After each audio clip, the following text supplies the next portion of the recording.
All right.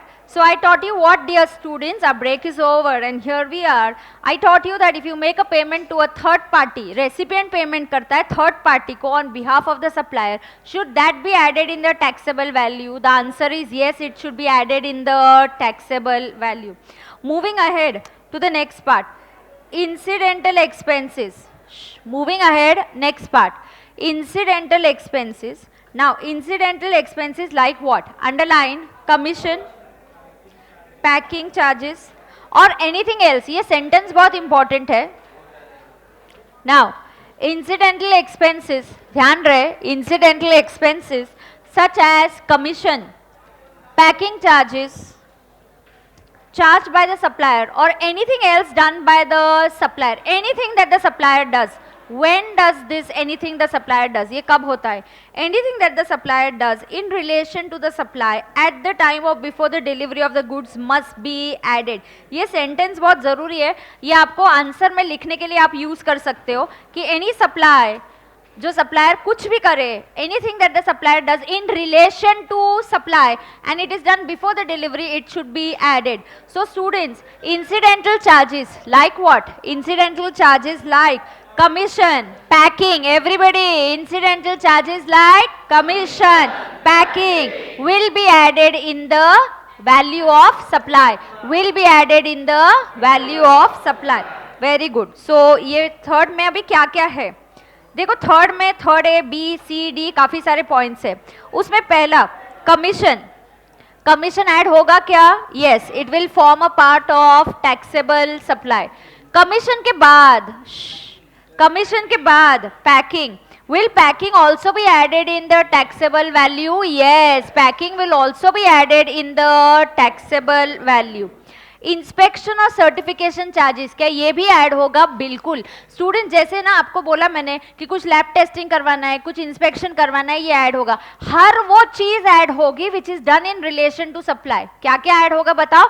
हर वो चीज add होगी which is done in relation to supply and it is done before the delivery, and it is done before the delivery of the goods. तो आपको delivery of the goods देने से पहले उस पर पैकिंग करना है, वेमेंट करना है, कमीशन ऐड करना है. All this will be forming a part of supply. तो क्या क्या forming a part of supply होगा? देखो 3A में क्या बोला है? कमीशन. 3B में क्या बोला है? पैकिंग. 3C में क्या बोला है? Inspection and certification. कहीं से आपको वेमेंट करवाना है, कुछ इंस्पेक्शन करवाना है कि ये गुड्स फिट है, कुछ नहीं है. तो जो भी कुछ कुछ इंडस्ट्री के नॉर्म्स होते हैं ना कि आपको इनका परमिशन लेना पड़ेगा, इनसे इंस्पेक्शन करवाना ज़रूरी होता है, तो वो सब आपको करवा के देना पड़ेगा. तो वो सब करवाने के लिए जो भी चार्जेस आप ऐड करोगे, all these are in relation to supply. This should form a part of taxable value. This should form a part of taxable value. Installation and testing charges, ये भी ऐड होगा. नाउ इंस्टॉलेशन भी किधर करते हैं students? ये recipient की site पे करते हैं, ये भी ऐड होगा. And it is a must. This is in relation to supply. It is in relation to supply. तो पता है, अगर आपको क्वेश्चन में इंस्टॉलेशन चार्जेस आ गया, ऐड करने का, नीचे नोट लिखने का, as per section 52 installation charges have to be added. आपको याद कैसे रखना है? हर वो चीज जो सप्लाई से रिलेटेड है आपको ऐड करना जरूरी है.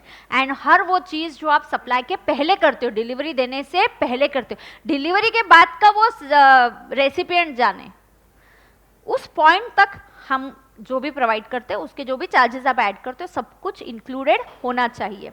आगे, weighment charges, loading designing charges incurred before supply. तो ये सब कब हो रहा है? वेमेंट चार्जेस और ये सब कहाँ हो रहा है? Before supply. This should also be included in the taxable value. Third F. Now third F में देखो क्या है. थर्ड में एक FOR करके कॉन्ट्रैक्ट है. We'll read about it. Now please understand. Where the supplier agrees. ना जो लोग लेट आए सुनो. इंसिडेंटल चार्जेस, कौन से इंसिडेंटल चार्जेस? फिर से बोलो. Commission, packing, inspection, certification, installation, weighment, loading, testing, ये सब ऐड होगा. और anything that is done in relation to supply. किससे रिलेटेड है ये? सप्लाई से. और ये कब किया? Before the delivery. और ये कब किया? Before the delivery. So all this should be added. बरोबर. आगे, outward freight and transit insurance ना, सुन के लेना यहाँ पे, outward freight and transit insurance, very little part is there, this one page and this one page of discounts, कुछ छोटा सा बात ही डिस्काउंट से रिलेटेड है, फिर तुरंत हम प्रॉब्लम्स भी सॉल्विंग स्टार्ट कर देंगे, so please pay attention. Now here where the supplier agrees, क्या करता है supplier, agrees to deliver the goods at the buyer's premises, now arranges for transport, so there is a FOR contract, okay, FOR contract लिखो नीचे,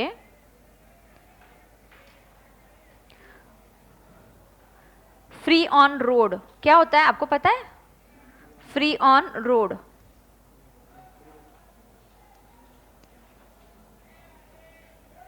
ऐसे contract में freight आप लिख के रखो, फिर मैं पढ़ के आपको समझाती हूँ, freight to be included, freight to be included in TV, TV मतलब taxable value, freight to be included in TV, TV मतलब taxable value, freight to be included in TV मतलब taxable value, and ex factory contract, ऐसा लिखो ex factory contract, उसमें लिखो buyer pays for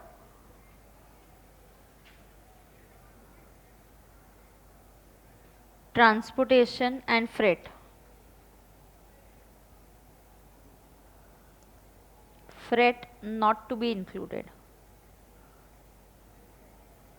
freight not to be included,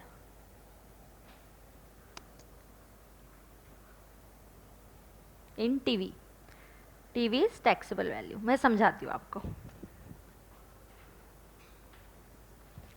सुनो, आप कभी अगर शोरूम में ना गाड़ी की प्राइस पूछते हो ना, तो उनको पूछना ऑन रोड प्राइस क्या है, शोरूम का प्राइस क्या है, ऑन रोड क्या है, मतलब उसको रोड पे लेके आने के लिए इंश्योरेंस करवाना पड़ता है, आरटीओ का रजिस्ट्रेशन करवाना पड़ता है, तो वो ऑन रोड प्राइस बन जाता है। तो उसी तरीके से अगर कोई पर्सन बोलता है नहीं नहीं मुझे ना एक्स फैक्ट्री प्राइस बताओ, I will come to your factory and pick up the goods, तो कोई बायर है वो बोलता है नहीं नहीं मुझे एक्स फैक्ट्री प्राइस बताओ, क्योंकि मुझे गुड्स का डिलीवरी एट द फैक्ट्री चाहिए, मतलब फैक्ट्री के प्लेस पे बायर आके लेके जाता है, सप्लायर का काम खत्म, तो उसके आगे का जो भी खर्चा है वो कौन करेगा, बायर करेगा, बायर की रिस्पॉन्सिबिलिटी है, मेरे सप्लाई से रिलेटेड नहीं है, क्योंकि उसने क्या मांगा था, एक्स फैक्ट्री, तो मेरी रिस्पॉन्सिबिलिटी नहीं है, वो सप्लाई से रिलेटेड नहीं है, मेरा सप्लाई खत्म हो चुका है, उसके आगे बायर जाने, तो वो उसके आगे अगर बायर कुछ खर्चा करता है तो वो हम टैक्सेबल वैल्यू में ऐड नहीं करेंगे। लेकिन अगर बायर बोलता है नहीं नहीं मुझे एक्स फैक्ट्री नहीं, इस बार मुझे FOR चाहिए, फ्री ऑन रोड, मतलब डायरेक्टली मुझे सब कुछ करके मेरे डोर स्टेप पे आके तुम गुड्स दे दो, मेरी फैक्ट्री पे आके डिलीवर करके जाओ, वहां तक का जो भी है तुम चार्ज करो, आई एम रेडी टू पे। अब all this is a part of supply, anything done in relation to the supply and till the delivery of the goods should be added in the taxable value। अब freight charge करना ये मेरी जिम्मेदारी है, आप तक गुड्स पहुंचाना ये मेरी जिम्मेदारी है। स्टूडेंट्स आप बोलोगे ये बहुत छोटी बात है, बिल्कुल छोटी बात नहीं है, ये टर्म्स बहुत इंपॉर्टेंट रखते हैं, ध्यान देना जरा, ये सारी बातें बहुत इंपॉर्टेंट होती है, क्योंकि अगर बीच में गुड्स डिस्ट्रॉय हो गए, एक्सीडेंट हो गया, तो किसके हैं वो गुड्स, वो लॉस किसका है, ये डिपेंड करता है इस कॉन्ट्रैक्ट के ऊपर। इसीलिए ट्रांजिट इंश्योरेंस करवाना बहुत ज़रूरी होता है। गुड्स की वैल्यू कभी कभी करोड़ों में जाती है, मशीनरी की वैल्यू करोड़ों में जाती है, तो ये बहुत छोटी बातें नहीं होती है। ज़रूरी नहीं, आई नो एक्सीडेंट हर रोज़ नहीं होते, लेकिन एक ही बार हुआ और वो आप ही की अगर गुड्स के साथ हुआ तो 1 करोड़ का नुकसान कौन लेगा। सो इसीलिए अगर सेलर को पता है कि मेरी रिस्पॉन्सिबिलिटी बायर के फैक्ट्री तक पहुंचाने की है, तो वहां तक बाबा I will take transit insurance also, कौन रिस्क लेगा। सो ये चीज़ें आपको लगेगा कि अरे मैम ये क्या है एक्स फैक्ट्री, ये क्या फ़र्क पड़ता है ट्रांसफर, ऐसा नहीं होता है यार, बहुत फ़र्क पड़ता है, it makes a lot of difference. जो सप्लायर होता है कहीं और होता है, आपकी अलग अलग स्टेट्स में होते हैं, ओके लाइक जैसे महाराष्ट्र में यहाँ पे अगर किसी को हाइड्रो प्लांट करना है, हाइड्रो प्लांट से रिलेटेड जो मशीनरी सारी मोस्टली बैंगलोर में मिलती है, तो वहां से अगर आती है यहाँ पे तो आपको ये सब टर्म्स डिसाइड करने पड़ते हैं. So contract can be FOR, can be free on board, can be free on road, कि मेरे यहाँ तक डोर स्टेप तक आना चाहिए, वहां तक तुम्हारा काम है. या कोई बोलता है नहीं, हम रिस्पॉन्सिबिलिटी नहीं लेते. एक्स फैक्ट्री, तुम आओ, ट्रांसपोर्टर को तुम अरेंज करो, तुम इंश्योरेंस लो, सारी जवाबदारी तुम्हारी है, हमको कुछ नहीं पता. वो होता है एक्स फैक्ट्री. समझा क्या? तो वो आगे का काम सब कौन करेगा? बायर. तो मेरे सप्लाई में वो इंक्लूडेड है क्या? नहीं. तब मैंने फ्रेट मेरे टैक्सेबल वैल्यू में इंक्लूड करना चाहिए क्या? नहीं, सवाल ही नहीं आता इंक्लूड करने का उसको टैक्सेबल वैल्यू में. समझा ना? हाँ. हम कौन सा सेक्शन पढ़ रहे हैं वैसे? 15(2). 15(1) क्या है? Transaction value. हाँ, ट्रांजैक्शन वैल्यू को कब ऐड करने का? 2 कंडीशन. हाँ. 15(2) क्या है? इंक्लूजन या एक्सक्लूजन, जो अभी हम पढ़ रहे. पैकिंग इंक्लूड करने का, इंस्टॉलेशन, टेस्टिंग इंक्लूड करने का, थर्ड पार्टी को कंसिडरेशन दिया मेरे बिहाफ पे, सप्लायर के बिहाफ पे, वो भी इंक्लूड करेंगे. टैक्सेस इंक्लूड होंगे अदर देन GST.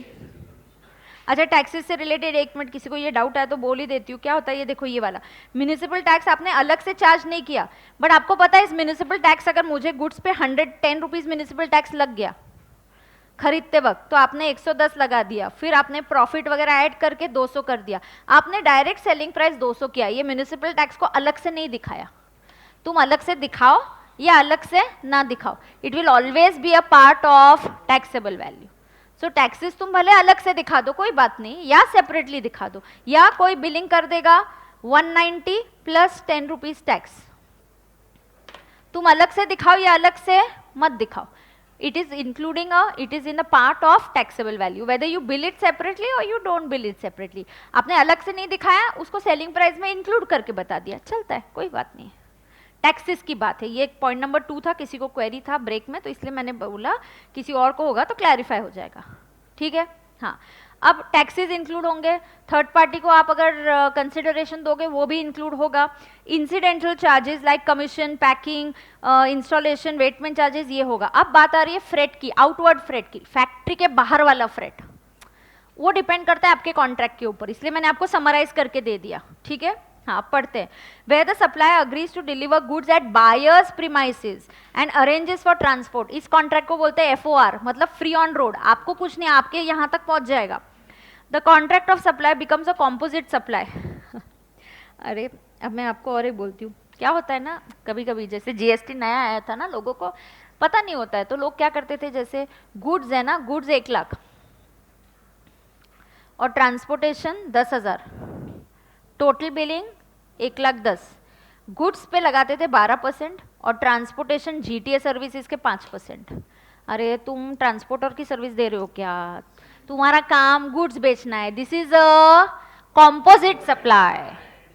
ये कौन सा सप्लाई? कॉम्पोजिट. प्रिंसिपल सप्लाई क्या है? गुड्स बेचना. तो प्रिंसिपल सप्लाई के ही रेट पूरे सप्लाई को ऐड करते, ऐसे सिखाया है ना.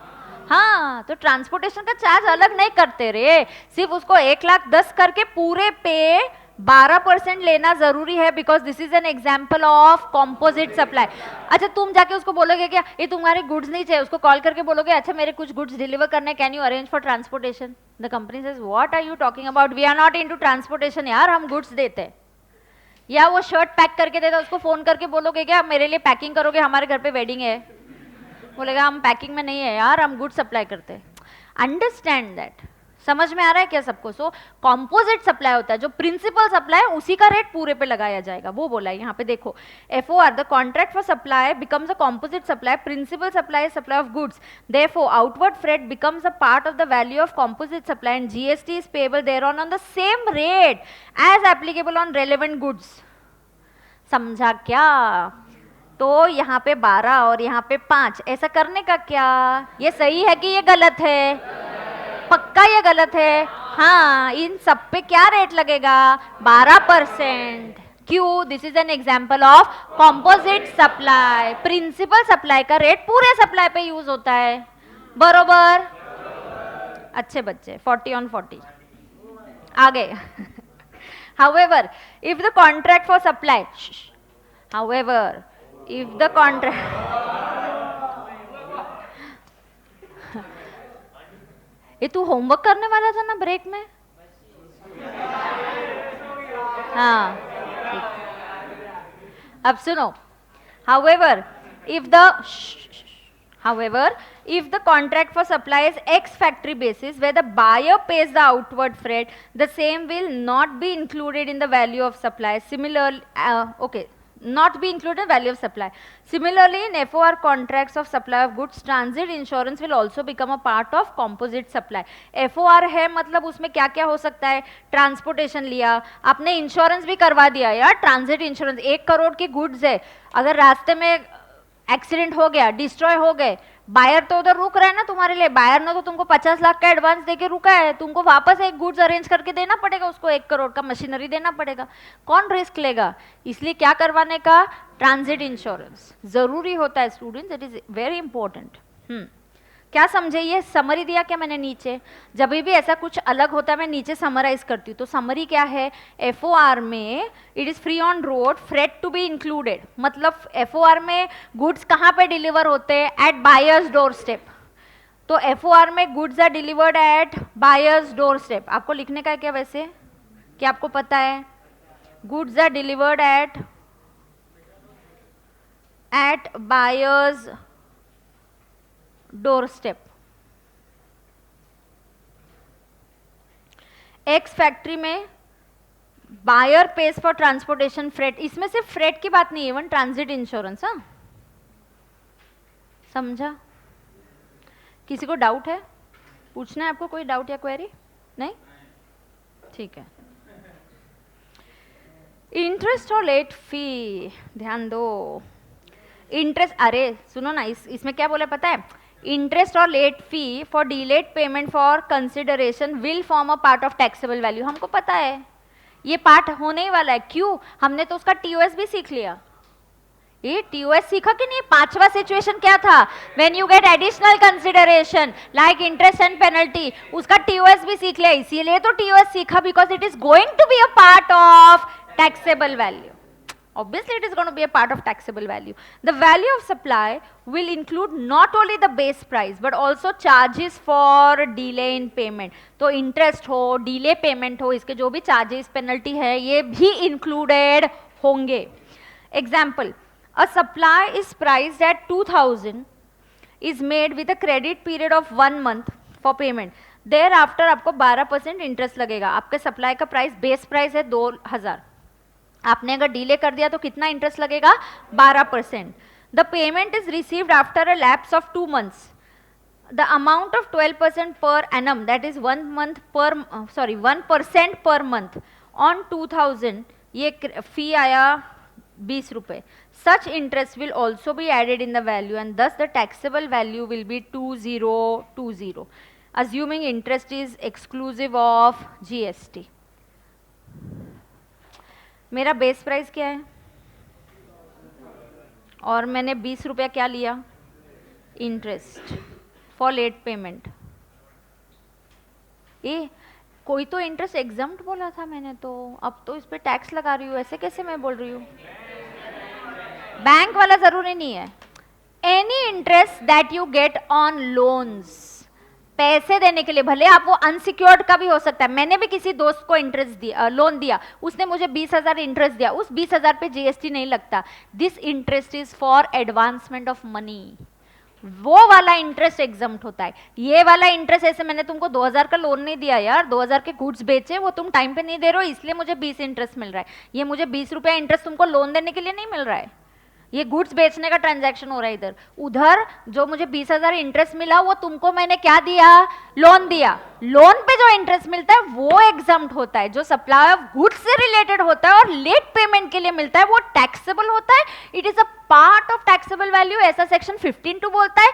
प्लस हमने उसका TOS भी सीखा है, TOS सीखा कि नहीं, TOS में हमने ये सीखा, TOS is equal to date of receipt of this interest.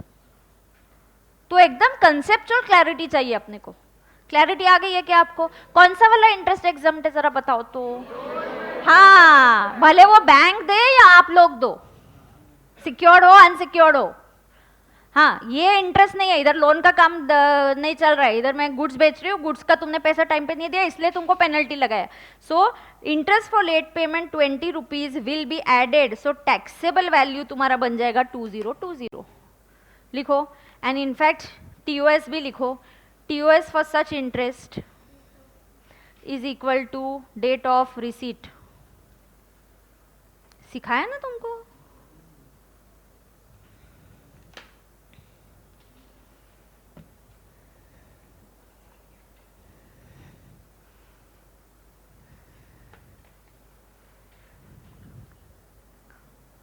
Done क्या?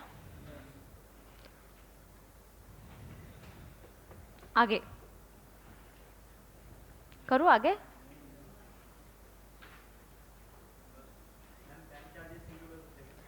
बैंक चार्जेस इंक्लूड नहीं होंगे.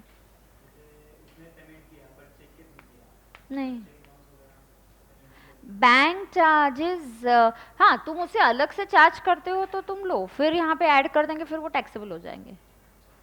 तुमने अगर चेक बाउंस होने के लिए यहाँ कुछ चार्जेस लगाए तो वो टैक्सेबल वैल्यू में ऐड होंगे. बैंक तो तुमसे लेगी तो वो तो मेरे लिए इनवर्ड हो गया, उसका मुझे सेट ऑफ मिलेगा उस GST का. अगर तुम्हारा किसी कस्टमर का चेक बाउंस हो गया तो तुमने उसको चार्जेस लगाए तो उस चार्जेस पे तुम GST ले सकते हो. आगे सब्सिडी. ये तुमको सब्सिडी के बारे में पता है ना. बताओ किस कौन सा सब्सिडी. गवर्नमेंट का subsidy will not be included and other subsidies will be included. Correct ना. देखो सब्सिडी इज अ सम और a price of a service. Commodity का प्राइस आपको कम रखना है तो आप क्या देते हो? सब्सिडी देते हो. Subsidy can be given by state और central government. The lower price after adjusting subsidy is the value. If subsidy is given by a person or entity other than state or central government, it does not lower the value. In short, I'll tell you this is better. Subsidy given by CG or SG, it is linked to the price. कौन दे रहा है आपको subsidy? CG और SG. It will not form a part of taxable value. The selling price of the notebook is 50. For notebooks sold to the students in government school, a company uses CSR funds to pay the seller 30 so that students pay only 20. तो shopkeeper ने student से कितना लिया? 20. और सबसे CSR वाली जो company है उन्होंने कितना दिया? 30. अभी शॉपकीपर को सवाल आता है कि मैं GST कौन सी वैल्यू पे करूँ. ये सब्सिडी किसने दिया? Non government. तो इसको इंक्लूड करना पड़ेगा and it will have to pay, the shopkeeper will have to pay GST on 50 rupees. उसको स्टूडेंट ने 20 दिया प्लस कंपनी ने 30 दिया, ये इंक्लूड करके 50 पे GST पे करने का, बिकॉज ये नॉन गवर्नमेंट वाला है. लेकिन आगे देखो, if the same subsidy is paid by government और सेंट्रल और state, then the taxable value of notebook will be only 20. फिर सब्सिडी को इंक्लूड नहीं करेंगे. ओके तो आपको 20 हमने किससे लिया? स्टूडेंट से. 30 क्या है? सब्सिडी. अगर ये सब्सिडी नॉन गवर्नमेंट की है तो आपको 50 रुपीज पे GST देना पड़ेगा. 20 स्टूडेंट्स है, 30 सब्सिडी नॉन गवर्नमेंट, तो टैक्सेबल वैल्यू क्या होगी? 50. लोकल अथॉरिटीज ने दिया तो भी इंक्लूड करना पड़ेगा. गवर्नमेंट के इसमें सिर्फ CG और SG बोला है. You will not get like that in the exam. लेकिन लोकल अथॉरिटी का आया तो इंक्लूड करेंगे. नहीं दिया ऐसा हम लोग को. बहुत क्लियरली ना उधर सिर्फ स्टेट और सेंट्रल गवर्नमेंट ही यूज किया वर्डिंग्स. हाँ, यू वांट टू गो ना, गो. सो 20 स्टूडेंट्स 30 सब्सिडी, तो वैल्यू क्या पकड़ेंगे? 50. Subsidies from other than government will form a part.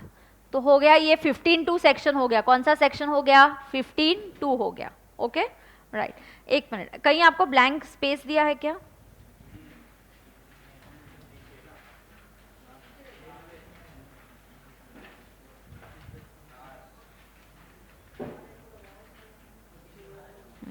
लिखो वैल्यू ऑफ सप्लाई. क्या?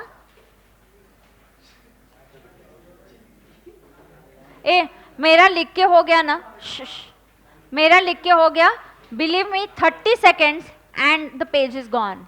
ओके लिखो जल्दी, चलो. और या तो मैं डिक्टेट करूंगी, दैट्स द बेस्ट. मैं पूरा लिखूंगी नहीं. डिक्टेशन से सब एक ही स्पीड पे रहते हैं, everybody is at same level. Yes, मैं फॉर्मेट दे दूंगी फिर आपको बोलूंगी. Value of supply same for goods and services. उसके 3 सेक्शंस होंगे, 2 अभी हम कर लेंगे. Section 15(1), 15(2) and 15(3). डिस्काउंट वाला पार्ट मुझे सिखाना है तो डिस्काउंट वाला भी नहीं करेंगे, बाकी का भी लिख के लेंगे.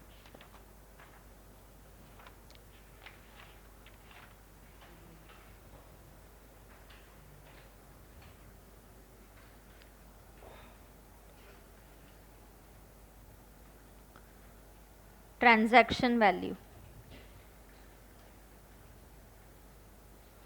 if 2 conditions are satisfied.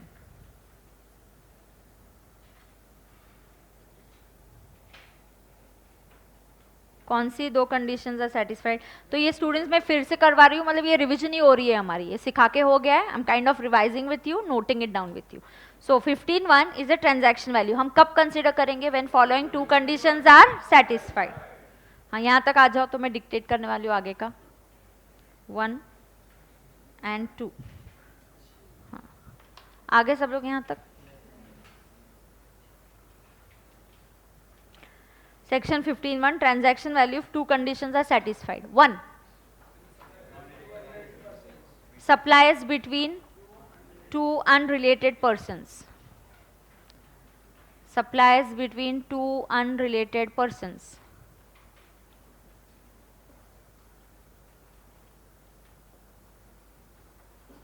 Supplies between 2 unrelated persons, and price is the sole consideration. And price is the sole consideration. And price is the sole consideration. Correct? 15(2). 15(2) is incidental expenses. It is incidental expenses, or it is called as inclusions oblique exclusions. So incidental expenses हो रहे हैं, so these are inclusions or exclusions. कुछ add होते हैं, कुछ add नहीं होते.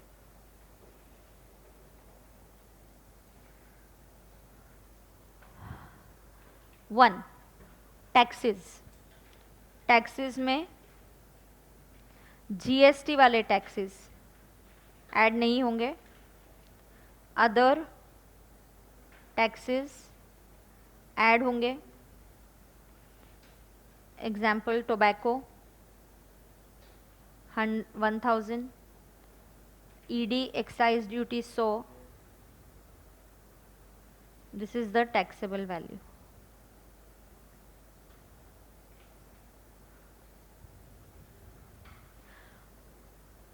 I am on the first point, taxes. I am revising this with you. We are summarizing it. अपनी handwriting से लिखा हुआ summarize chart कभी भी रेडीमेड वाले से बेटर होता है. ओके? जीएसटी को क्रॉस, टैक्सेस को टिक, मतलब included in the taxable value. उसके बाद केरला फ्लड सेस, ये 2 नई चीज़ें हुई है, इसको इंक्लूड नहीं करना है. टीसीएस को भी इंक्लूड नहीं करना है. टीसीएस कौन सा वाला? इनकम टैक्स एक्ट वाला. इनकम टैक्स वाला जो टीसीएस है उसको इंक्लूड मत करो. केरला फ्लड सेस को भी इंक्लूड मत करो. ये हुई टैक्सेस की बात. कमीशन, अभी बाकी के इंसिडेंटल एक्सपेंसेस, कमीशन को इंक्लूड करना है. हाँ. Packing charges, yes. Weighment charges,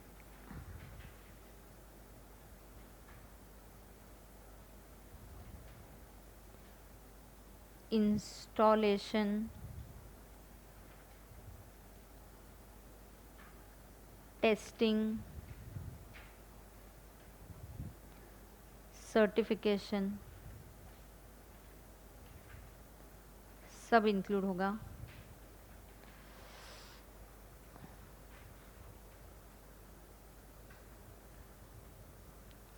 certification भी इंक्लूड होगा। Correct, everybody okay with that? Payment, installation, testing, certification, हाँ। FOR है तो फ्रेट इंक्लूड होगा, ट्रांजिट इंश्योरेंस भी इंक्लूड होगा, एक्स फैक्ट्री है तो यस फ्रेट नहीं होगा, ट्रांजिट इंश्योरेंस भी नहीं होगा। आपको याद रखना है इधर ये तीसरा पार्ट डिस्काउंट के लिए है। It's like that, it's 3 parts, right? So incidentally expense 15(3) is discount. हाँ हाँ दिखाते हो, अभी लिखने का मुझे आगे, सिर्फ याद दिला रही हूँ कि ऊपर डिस्काउंट वाला पार्ट है। 9 सब्सिडी, 2 सब्सिडीज हो सकती है, CG/SG इंक्लूड मत करो, अदर्स इंक्लूड करो। और 10 सब हो गया ना कवर। है कंसिडरेशन का पॉइंट देती हूँ अभी यहाँ पे, consideration paid to third party बचा ना, फिर देख लो 15(2) में कुछ बचा तो नहीं ना।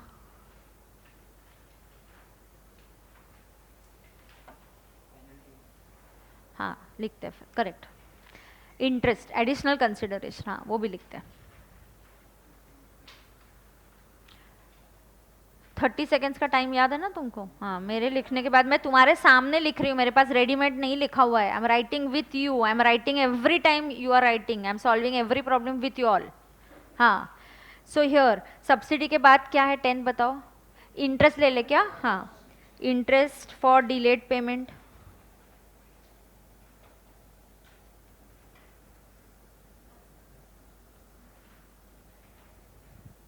या पेनल्टी, इसको क्या करेंगे? टिक कर दो, इंक्लूड करना है। इंटरेस्ट फॉर डिलेड पेमेंट या पेनल्टी, टिक। हाँ हो गया। तू ही बता और कितने पढ़ लिए ना हमने सारे 15(2) में, देख और क्या बचा है क्या। एंड 11 सिर्फ लिखेंगे consideration, consideration paid to third party on behalf of supplier.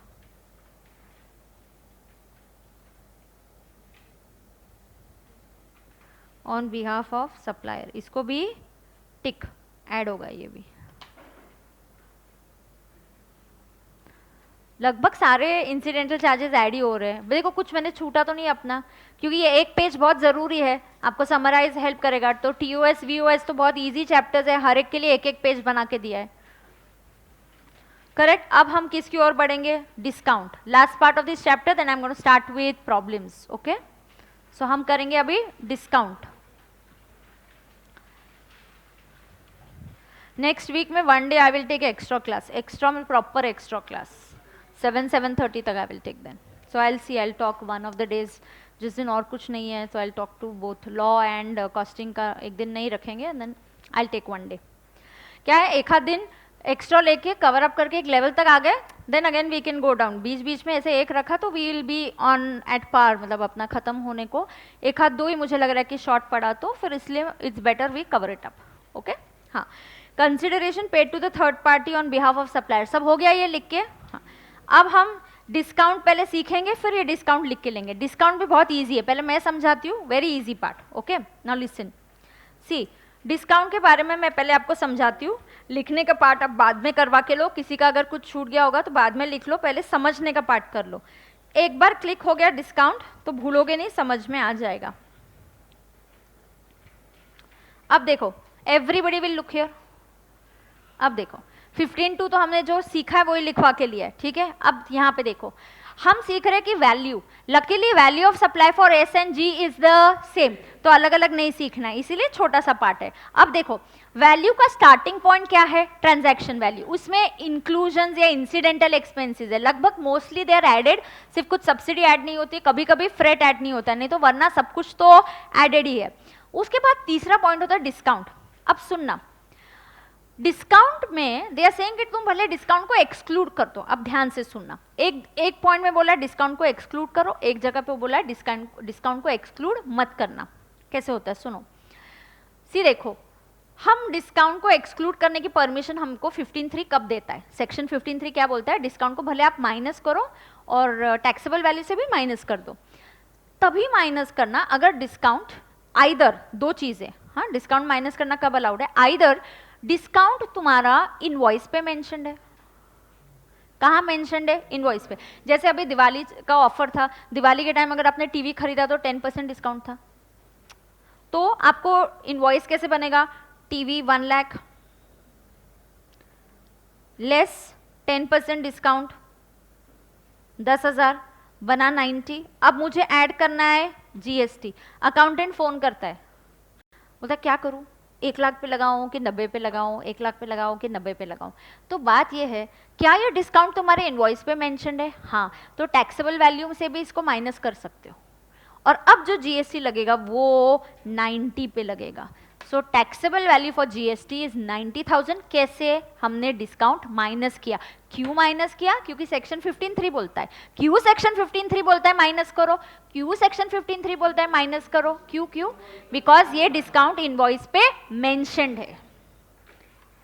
देखो, ये एक सिचुएशन क्या था, यहाँ पे डिस्काउंट किधर है? Face of the invoice. Invoice पे लिखा हुआ था, on the face of the invoice it is mention कि ये डिस्काउंट क्या करने का है?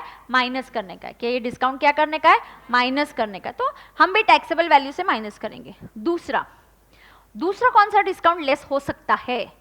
दूसरा डिस्काउंट होता है ऐसा discount which is known, now listen to this very carefully, which is known at the time of supply, may not be mentioned on the invoice. invoice पे mention नहीं है, but supply के टाइम पता है। जैसे तुमने कुछ गुड्स खरीदे 1 लाख के, और हमने जीएसटी ऐड कर दिया 18,000 का, तुमको बिल मिला 1,18,000 का। नीचे एक नोट लिखा है कि payment to be done within 2 months, but if the payment is done within 15 days you will get 1% cash discount. या ये आपको पता है कि यहाँ पे कैश डिस्काउंट मिलता है। सी, कैश डिस्काउंट ये कॉमन होता है। कैश डिस्काउंट हम पहले आपको बोलते हैं कि टर्म्स है हमारे, देखो अगर आप 15 दिनों में पेमेंट कर दोगे आपको 1% कैश डिस्काउंट मिलता है। जब मैं बिल बनाऊंगी, क्या मुझे तभी पता होगा क्या कि तुम 15 दिनों में पेमेंट करने वाले हो कि 1 महीने में? तो इसको हम बिल में इंक्लूड कर ही नहीं सकते, मुझे पता ही नहीं है। लेकिन बिल मैंने इंक्लूड किया, लेकिन क्या मुझे सब डिस्काउंट के बारे में सप्लाई करते वक्त पता था? Yes. Was this agreed between the two of us? Yes. पहला सीधा, अगर डिस्काउंट बिल में ही मेंशन है तो कोई झकझक नहीं है, कटकट नहीं है, माइनस कर दो, बात खत्म। दूसरा डिस्काउंट का टाइप, दूसरा टाइप ऐसा है जो सप्लाई करने के टाइम मुझे पता है, I know it at the time of supply कि मुझे 1% कैश डिस्काउंट मिलने वाला है। And it can be related bill to bill, मतलब मुझे पता है कि ये बिल नंबर 2 है, इस बिल नंबर 2 का पेमेंट 15 दिनों में आ गया, आई गॉट 1,15,000 मुझे 15 दिनों में आ गया। अब इस पर्सन को 1% डिस्काउंट देंगे। कैसे देंगे? क्रेडिट नोट रेज करेंगे। क्या करेंगे? क्रेडिट नोट रेज करेंगे। क्या रेज करेंगे? Credit note. ये डिस्काउंट टैक्सेबल वैल्यू से लेस होगा? हाँ होगा, provided a discount which is mentioned on the invoice, discount which is mentioned on the invoice, no problem, वो तो लेस होने ही वाला है। लेकिन ऐसा डिस्काउंट जो बिल पे मेंशन नहीं है फिर भी हम लेस करेंगे, provided 2 conditions are satisfied. 1, that discount was known when the supply was done. क्या? Discount was known when the supply was done. दूसरा, that discount can be linked to the invoice. Invoice to invoice उसका linking हो सकता है। हाँ, अच्छा, ये 1% का क्रेडिट नोट भेजने का है, क्यों भेजने का है? उधर लिखो this is against bill number 2, हम लिंक कर सकते हैं। एंड वेरी इंपॉर्टेंट, मैंने तुमको बिल दे दिया। क्या दिया तुमको? बिल दिया, ठीक है। कितने अमाउंट का बिल दिया? 1 लाख का। और कितना जीएसटी लगाया? तुम बिल लेके अपने दुकान पे चले गए, अकाउंटिंग करने चले गए, क्या रे तुम क्या अकाउंटिंग करोगे 1/18 का? तुम रेसिपिएंट हो, तुम कौन हो? हाँ, सोच समझ के जवाब देना मुझे। तुम कौन हो? रेसिपिएंट। इतना सा पार्ट, ये एक 2 मिनट वाला पार्ट तुमको समझ में आ गया तो हमारा डिस्काउंट का काम खत्म हो गया और 5 मिनट में चैप्टर खत्म हो जाएगा। ध्यान देना, लेकिन ये वाला पार्ट एक इंपॉर्टेंट है। अब सोचो, मैंने क्या दिया तुमको? ये लो बिल। बिल कितने का है? 1 लाख। और जीएसटी कितना है? 18। और तुमको दे दिया और तुमको बोला सुनो, अगर ये बिल है ना तुम 15 दिनों में पे करोगे ना तो हम 1% तुमको कैश डिस्काउंट देंगे और उसका क्रेडिट नोट देंगे। तुम बोलते हो ठीक है ठीक है, तुम लेके चले जाते हो, अपने अकाउंटेंट को बिल दे देते हो। अकाउंटेंट उस बिल की एंट्री क्या करेगा, उसका इफेक्ट क्या होगा? 1 लाख तुम्हारा क्या है? परचेजेज है, मैंने बेचे गुड्स, तुम्हारा क्या है? परचेज। परचेज का अकाउंटिंग किधर होगा? ट्रेडिंग अकाउंट में। 1 लाख, 1 लाख किधर जाएगा? किधर जाएगा? और 18,000 जीएसटी, ड्यूटीज एंड टैक्सेस। 18,000 किधर जाता है? Duties and tax. मतलब तुम उस 18,000 का क्या लोगे? Set of. तुम 18,000 का क्या लोगे? Set of. अयो समझा क्या? क्या समझा? अरे तुमको हमेशा देखना है कि तुम अभी सप्लायर हो कि तुम अभी रेसिपिएंट हो। मैं जब सवाल पूछती हूँ तो समझो कि मुझे आंसर रेसिपिएंट के व्यू पॉइंट से चाहिए कि सप्लायर के व्यू पॉइंट से चाहिए। इस एग्जाम्पल में मैं कौन हूँ? सप्लायर। तुम कौन हो? रेसिपिएंट। मैंने तुमको बिल दिया, क्या अमाउंट का बिल दिया? 1 लाख। जीएसटी कितना लगाया? 18%। तुम्हारे हाथ में बिल आ गया, क्या? गुड्स का परचेजेस किया तुमने, तुमने जाके अकाउंटेंट को बिल दिया, उसको बोला बिल कितना है? 1,18,000 का। अब तुम अकाउंटिंग क्या करोगे इस 1 लाख का? परचेज किया है तो परचेज ट्रेडिंग अकाउंट में जाता है, पता है। 18,000 का जीएसटी पे किया, इनवर्ड पे, गुड्स खरीदने पे, इसका सेट ऑफ मिलेगा। इसलिए इसको पीएनएल में नहीं लेने का, ये खर्चा नहीं है, ड्यूटीज एंड टैक्सेस में जाता है, इसका सेट ऑफ मिलता है, करंट असेट में जाता है वो। ठीक है, तुमने 18,000 का सेट ऑफ ले लिया। अब तुमने 15 दिनों में 10 दिनों में मेरे को पेमेंट कर दिया। अब मुझे आपको डिस्काउंट देना है। 1 लाख का डिस्काउंट बनता कितना है? 1% से 1,000। तो मैं तुमको डिस्काउंट देने वाली हूँ 1,000। अब जब मैं टैक्सेबल वैल्यू कैलकुलेट करूंगी, अब मेरे व्यू पॉइंट से सोचना, अब किसके व्यू पॉइंट से सोचना? मेरे, मैं मतलब सप्लायर। अब सप्लायर के व्यू पॉइंट से सोचो। सप्लायर जब अकाउंटिंग करेगा, अभी वर्किंग करेगा, वो बोलेगा सेल 1 लाख। मुझे मेरे सीए ने बोला कि ये डिस्काउंट माइनस कर सकते। क्यों माइनस कर सकते हैं? क्योंकि ये डिस्काउंट जो है वो सप्लाई के टाइम पता था, इसके टर्म्स फिक्स थे सप्लाई के time, and it can be linked to 1-to-1 bill. मुझे पता है ये बिल 2 के अगेंस्ट है, तो मैं उसको 1000 माइनस करूंगी। अब मेरी टैक्सेबल वैल्यू आएगी 99,000 पे जरा 18% निकाल के बताना। 820। अयो प्रॉब्लम हो गया क्या? मैंने बिल पे तुमको बोला जीएसटी 18, अब मैं जीएसटी गवर्नमेंट को पे करूंगी 17,820। Understand the practical difficulty first, then I will tell you what is to be done. क्या समझा? सब समझा ना? देखो मेरे पास पेपर नहीं है ना, नहीं तो ऐसे एक मुझे पेपर फाड़ के दो, कोई पेपर दो, कैलकुलेटर नहीं चाहिए मुझे, पेपर दो। अच्छा ठीक है, मत फाड़ो, ऐसे समझ में आ रहा है ना तुमको? सुनो, टाइम पास मत करो। ये बिल बनाओ। ए, तू बिल बना के ला, बिल बना के ला। किसका नाम लिखूं? मेरा बिल है ना, तो पीकेडी, तो ये मेरा बिल है। 2 किसको? मिस्टर पांडू। हाँ हाँ, अरे वो स्पोर्टिंग है, एकदम अच्छा बच्चा है, फिर बाद में 2 चॉकलेट लेके जाना। हाँ सुनो सुनो, अभी कंसेप्ट पे ध्यान दो, कंसेप्ट पे ध्यान दो। चलो हाँ, तो ये मेरा बिल है पीकेडी, मेरा बिल इनवॉइस बनेगा 2 पांडू, उसका जीएसटी नंबर वगैरह हम लिखेंगे, फिर मैं यहाँ पे लिखूंगी गुड्स और 1 लाख बना ना, कोई बिल बना रहा है क्या? बना, जल्दी बना। और जीएसटी, सीजीएसटी, एसजीएसटी 9 एंड 9, तो टोटल 1,18,000। बनाया बिल तूने?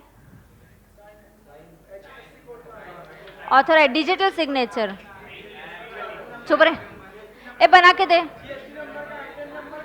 पांडु इधर अब बिल लेने को, ये ले। हाँ, तो मैंने पांडु को कितना बिलिंग दिया? हाँ, 1 मिनट, कितने अमाउंट का बिल है? इधर आ, ये चॉकलेट भी लेके जा। हाँ, अब पांडु आया। मैं उसको बिलिंग दे रही हूँ, कितने अमाउंट का बिल दे रही हूँ? 1,18,000। ये ले बिल ले, और 15 दिनों में पेमेंट करने का। हाँ, फिर 1% क्या मिलेगा? Cash discount. हाँ, जा भी इसका अकाउंटिंग कर, तेरे अकाउंटेंट को दे दे, जा भी। तेरा अकाउंटेंट कौन है? दे उसको।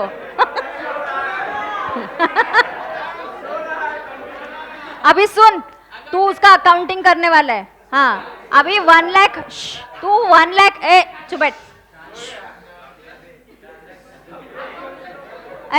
तू 1 लाख का अकाउंटिंग किधर करेगा?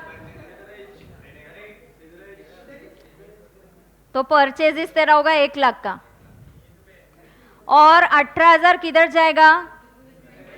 Duties and taxes. Asset side में आएगा 18,000। अब पांडु मेरे को चेक लेके आएगा, आजा, बिल भी लेके आजा तेरा, जा बिल लेके आ। चेक दे रहा है क्या? चेक दे रहा है? चेक दे रहा है? यही चेक है क्या? ठीक है, काम चला लेंगे। हाँ, चला लेंगे काम, जाने दो। अब सुनो, अब पांडु को मैं बोलूंगी अरे वाह तू चेक लेके आ गया। अब मैं उसको बोलूंगी रुक, अब मैं क्या करूंगी, इधर तेरे को 1% डिस्काउंट दे दूंगी। वो हिसाब से 1 लाख की जगह पे, 1 लाख की जगह पे कितना अमाउंट लिखूंगी बताओ? 99,000। अयो 99, चलो 99 पे मुझे 9 और 9% कैलकुलेट करके बताओ, डिवाइडेड बाय 2 करके बता। 8910, तो टोटल कितना हुआ? 1,17,820। तो इधर वो तो करेक्शन कर और ये लेके जा। तो ये बिल अभी वो वापस अकाउंटेंट को देगा, जा अकाउंटेंट को बिल दे। अब अकाउंटेंट को पूछेंगे, अकाउंटेंट कंफ्यूज हो गया अभी। अब अकाउंटेंट बोलेगा अरे सर आप पहले, हाँ तो बता ना, तुम जो बोलोगे मैं वही लिख रही हूँ। 116, हाँ तो अकाउंटेंट को बिल गया 116,820 का। अब अकाउंटेंट कंफ्यूज हो जाता है, अरे गुड्स तो मैंने 1 लाख के लिए, मैंने 1 लाख का एंट्री किया और मैंने 18,000 का सेट ऑफ ले लिया और 1 लाख का मैंने पीएनएल को डाला। चलो कोई नहीं, अब तुमको क्रेडिट नोट मिलेगा, अब तुम रिकॉर्ड करोगे डिस्काउंट ऑन परचेजेस। तो आइदर तुम डिस्काउंट ऑन परचेज यहां से लेस कर सकते हो, बोल सकते हो डिस्काउंट, और डिस्काउंट 1,000 माइनस करोगे तो इफेक्टिव तुम्हारा परचेजेस कितना दिखेगा? 99। तुमको क्रेडिट नोट का एंट्री करना पड़ेगा। बिल तो हम ऐसे कैंसिल और चेंज नहीं कर सकते, एक बार जो बिल गया पांडु के पास तो गया। अब मैं उससे बिल लेके चेंज नहीं करने वाली हूँ, मैं उसको क्या देने वाली हूँ? Actually credit note. तो अकाउंटेंट क्रेडिट नोट का इफेक्ट क्या देगा? वो जो उसने 18,000 का सेट ऑफ लिया उसमें से उसने एक्स्ट्रा सेट ऑफ ले लिया, उसको proportionate set of right back करना पड़ेगा, उसको अपना सेट ऑफ का क्लेम कम करना पड़ेगा क्योंकि मैंने उसको डिस्काउंट दिया। अब वो बोलेगा मुझे 18,000 का सेट ऑफ नहीं मिलेगा, मुझे सेट ऑफ मिलेगा 16,000, नहीं कितना, 17,820। तो मुझे सेट ऑफ मिलेगा 17,820, बचा हुआ वो टैक्स का पैसा गवर्नमेंट को पे कर देगा। तो लिसन, डिस्काउंट का इफेक्ट, डिस्काउंट लेस करना अलाउड कब है? Did I tell Pandu at the time of giving the bill only कि तुमको 1% मिलेगा? So was that 1% discount known at the time of supply? Yes. Could I link that discount with the invoice? Yes. Did Pandu's accountant change? Did Pandu's accountant change that set off? Yes.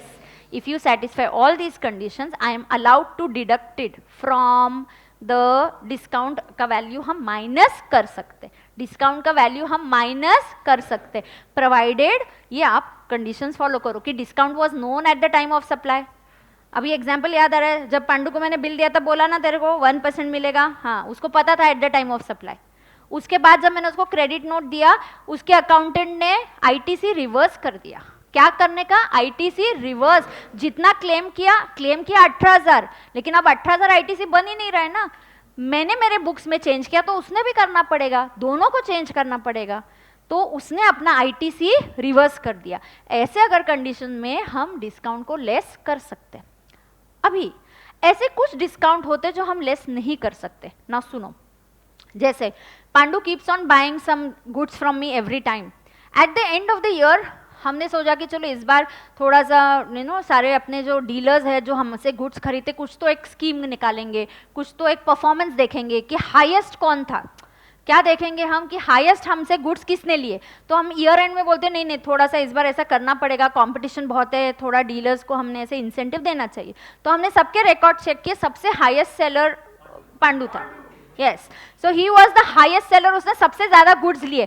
तो हम पांडु को phone करके बोलते तुमको अभी हम discount देंगे, तुमने जितना भी परचेस किया तुमको 10% डिस्काउंट देंगे। क्या ये डिस्काउंट की बात पांडु को पहले पता थी? नहीं, he came to know this after the supply. ये वाला discount again I will give him a credit note और हमने हिसाब किताब में वो डिस्काउंट एडजस्ट कर देंगे। ये डिस्काउंट टैक्सेबल वैल्यू से लेस नहीं होगा। ये डिस्काउंट कौन से सब इनवॉइस के अगेंस्ट है, एक पर्टिकुलर इनवॉइस के लिए नहीं है, जनरली इसका परफॉर्मेंस अच्छा था इसलिए हमने दे दिया। ये वाला डिस्काउंट टैक्सेबल वैल्यू से माइनस नहीं होगा। दो डिस्काउंट टैक्सेबल वैल्यू से माइनस होंगे। कौन सा? एक जो डायरेक्टली इनवॉइस पे लिख के दिया, जैसे दिवाली के टाइम मुझे पता है कि डिस्काउंट देना है, ये देखो यहाँ दिवाली के टाइम पे पता था कि ऑफर चल रही है 4 डेज दिवाली के, तुम आके टीवी खरीदो 10% discount. Was this discount known to you? Yes. तो सेल के टाइम मुझे पता है तो मैंने माइनस कर दिया, इनवॉइस पे दिखा क्या वो? हाँ, तो ये टैक्सेबल वैल्यू से माइनस होगा। दूसरा एग्जाम्पल क्या याद रखोगे? पांडु का cash discount, was it known to him at the time of supply? Yes. Could I link it with the invoice? Yes. Did Pandu's accountant, I am the supplier, he is the recipient, क्या उस recipient ने ITC reverse कर दिया? हाँ कर दिया। ये discount less हो सकता है। कौन सा डिस्काउंट लेस नहीं हो सकता? मैंने उसको ईयर एंड में सबका मीटिंग हुआ, डीलर्स का मीटिंग हुआ, हमने बोला चलो इस बार एक डीलर को कुछ इंसेंटिव दे देंगे, तो हमने सबका परफॉर्मेंस चेक किया, सबसे हाईएस्ट गुड्स खरीदने वाला पांडु है, तो हमने उसको क्या दिया? 10% डिस्काउंट ऑफर किया। Did he know this before? No. तो ऐसा डिस्काउंट, ये वाला डिस्काउंट टैक्सेबल वैल्यू से लेस नहीं होगा। समझा क्या? हाँ, अब थोड़ा पढ़ के लेते, इतना ही है डिस्काउंट से रिलेटेड।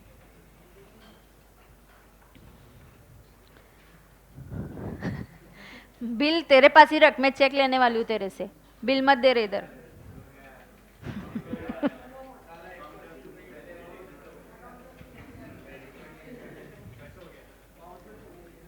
हाँ सुनो, क्या हुआ?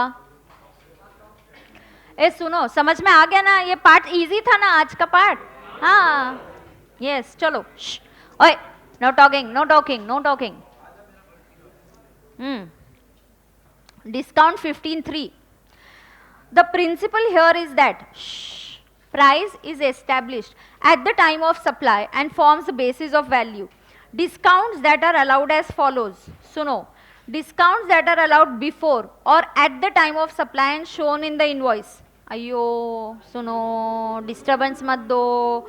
Discounts that are allowed before or at the time of supply. कौन से discounts which are allowed before and they are shown in the invoice. इसको हम लेस कर सकते क्या? Yes. ये डिस्काउंट क्या होंगे? डिडक्टेड। टैक्सेबल वैल्यू से इसको डिडक्ट ही करना पड़ेगा, एक्सक्लूडेड ही होने चाहिए। ये डिस्काउंट लेस होने चाहिए। करेक्ट है क्या?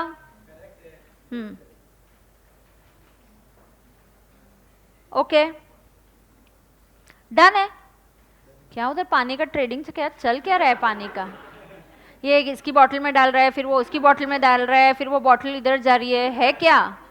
पानी है ना?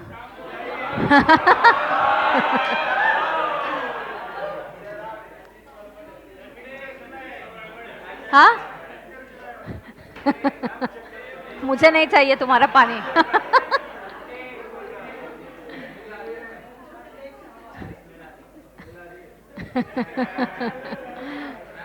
I'll also have water. Wait now.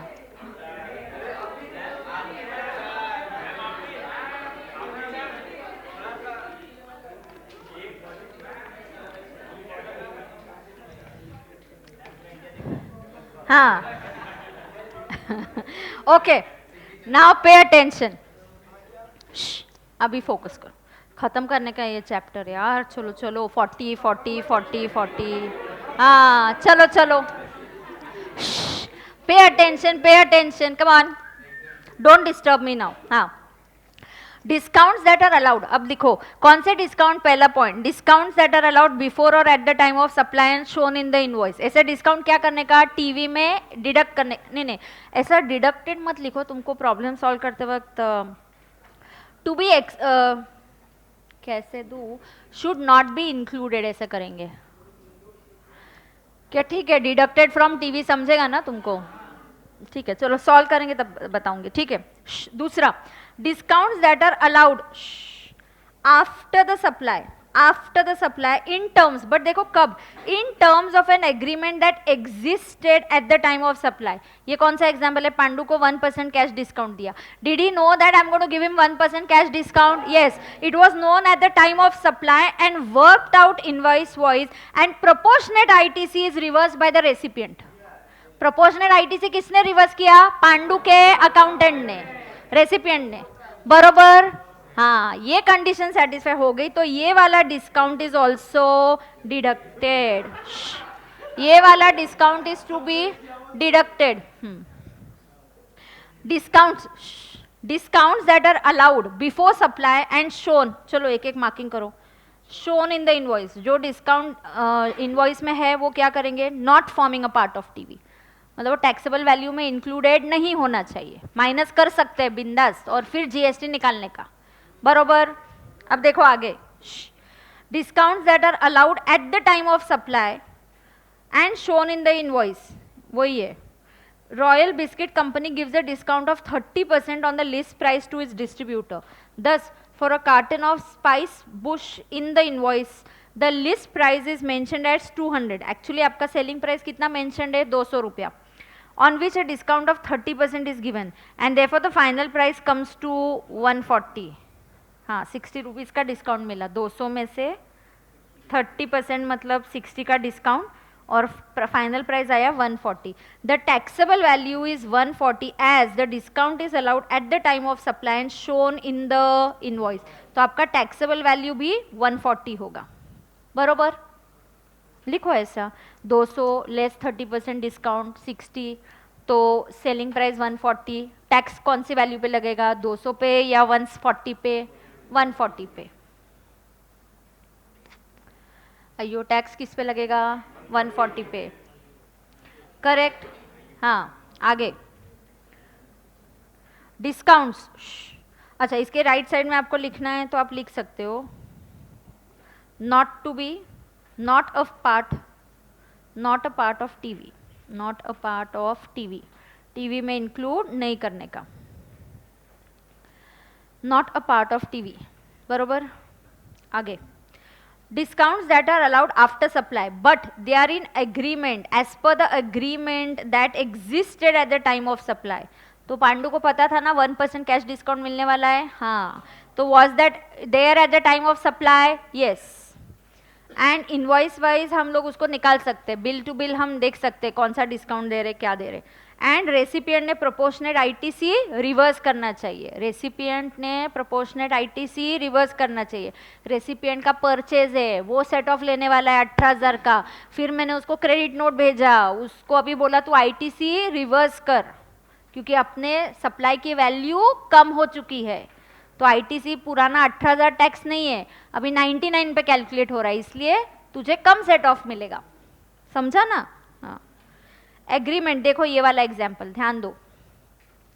Agreement of Raju electrical appliances with its dealer is that sale of rice cookers. एक minute. Is that sale of rice cookers, अच्छा ओवर 100 पीसेज इन दिवाली, तो हमने दिवाली में पहले सबको ऑफर भेज दिया कि इस दिवाली सीजन में कोई भी 100 पीसेस के ऊपर अगर कुकर भेजेगा, सेल करेगा, उनको 5% एडिशनल डिस्काउंट मिलेगा। तो हम क्या करते हैं, होलसेलर, डिस्ट्रीब्यूटर्स ऐसी स्कीम्स निकालते हैं दिवाली में कि दिवाली में सेल ज़्यादा होता है, तुम 100 के ऊपर बेच दो तो आपको एडिशनल 5% डिस्काउंट मिलेगा per cooker sold in the next month. Next month's stock has already been dispatched when the sales figures for Diwali month are worked out. However, as the agreement was in existence and the discount can be worked out each invoice wise, the taxable value will be billed price minus 5%. तो क्या ये 5% वाला discount taxable value से minus हो सकता है? हाँ। देखो, जब मैंने डिक्लेयर किया स्कीम कि 100 पीसेस के ऊपर तुम सेल करो, लेकिन पांडु ने ऑर्डर अगर 20 कुकर्स का दिया, तो उसको नहीं पता वो टाइम पे कि वो 100 के ऊपर बेचेगा कि नहीं। इसे पहले 20 का ऑर्डर देते, फिर देखते हैं, अगर बेच पाए तो अच्छी बात है। फिर से उसने और 30 का ऑर्डर दे दिया, फिर से ऐसे ऑर्डर दे के उसने 110 कुकर्स का ऑर्डर दे दिया। Did he cross 100? Yes. Did I tell him of this scheme at the beginning only? Yes. Was it known to him? Yes. क्या ये 5% डिस्काउंट फिर हम टैक्सेबल वैल्यू से माइनस करेंगे? हाँ, भले उसको इनवॉइस में नहीं दिखाया, but it was known at the time of supply. So ऐसा ये 5% डिस्काउंट, इसको भी not to be included in TV, मतलब इसको टीवी में से हम माइनस कर सकते हैं ऐसे डिस्काउंट को। ये समझा ना तुमको? हाँ।